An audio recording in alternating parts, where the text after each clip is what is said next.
미국 뉴저지주 해안에서는 죽은 혹등고래가 발견됐는데요. 한 달 동안 벌써 6마리째입니다. 환경단체는 인근에 건설 중인 해상풍력 발전단지가 해양 생태계를 파괴했을 가능성을 제시했는데요. 최근 뉴저지주에서는 해상풍력 발전 개발 붐이 일어나며 최소 3개의 발전소가 승인됐고 올해 1분기 안에 추가 발전소 승인이 계획돼 있습니다. 오늘의 세계였습니다.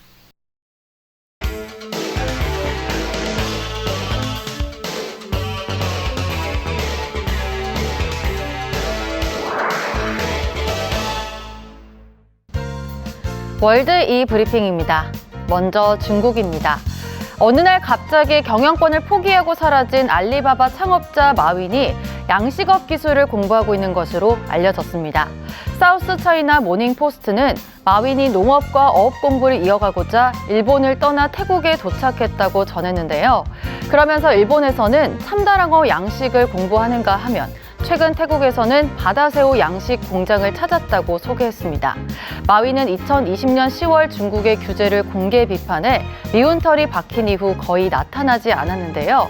지난 7일 엔트그룹은 지분 구조 변경을 발표하면서 마윈의 의결권이 53%에서 6.2%로 축소됐다며 회사에 대한 지배권을 상실했다고 알렸습니다.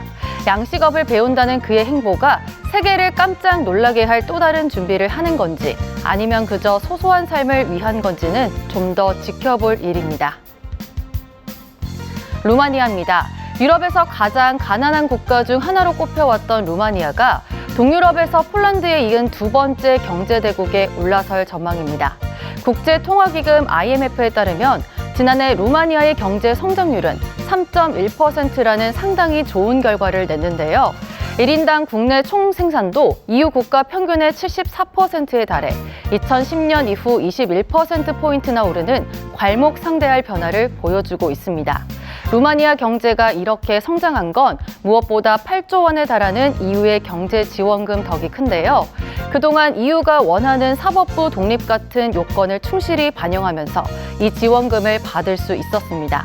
외신은 과거 처지가 비슷했던 헝가리가 EU와 갈등을 빚다 지원금을 투입할 최적기를 놓친 것과 비교되는 대목이라고 지적했습니다. 베네수엘라입니다. 조 바이든 미국 행정부의 공식 승인 아래 수출하는 첫 번째 베네수엘라산 원유가 미국으로 향하고 있다고 외신이 전했습니다. 베네수엘라산 원유가 본격적으로 국제시장에 복귀함에 따라 향후 중장기적 유가 안정에 도움이 될 것으로 기대되고 있는데요. 국영 석유회사 PDVSA가 미 석유회사 쉐브론에 할당한 첫 번째 원유 50만 배럴로 지난주 선적을 완료했습니다. 베네수엘라는 1990년대에 하루 300만 배럴이 넘는 원유를 생산했지만 현재는 하루 70만 배럴 정도를 생산하고 있는 것으로 알려져 있는데요. 비록 우크라이나 전쟁에 따른 유가 급등을 무마하기 위한 반사 이익인 면이 있긴 하지만 조금이나마 원유 수출을 재개했다는 점이 주목을 받고 있습니다. 미국입니다. 미국 아파트 시장에 매우 강한 찬바람이 불고 있다는 소식입니다. 외신은 4분기 맨해튼 아파트 판매가 1년 전과 비교해 28.5% 급감했다고 전했는데요. 4분기 맨해튼 아파트 평균 가격은 5.5% 하락한 상태임에도 불구하고 판매는 더 줄어든 겁니다.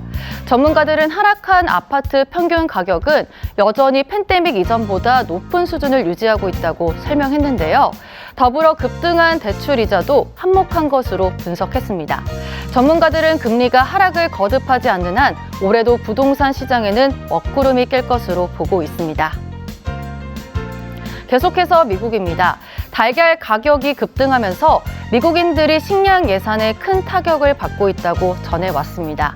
특정 지역에서는 달걀 한 다스, 그러니까 12개 6달러, 약 7,500원을 지불해야 하는데요. 조류 독감으로 닭 개체 수가 줄어든 가운데 가뭄으로 사료 가격까지 급등하면서 낙농업자들의 부담이 가중된 겁니다. 이는 달걀을 많이 사용하는 기업들에도 적잖은 영향을 미치고 있는데요. 그나마 닭 사료를 만드는 브라질산 옥수수와 콩이 다시 시장에 풀리기 시작한 게 도움을 주고 있습니다. 때문에 달걀 가격이 다소나마 진정될 수 있을 것이라는 전망도 나오고 있습니다. 지금까지 월드 이브리핑이었습니다.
네, 이상으로 오늘의 월드뉴스를 마치겠습니다. 고맙습니다.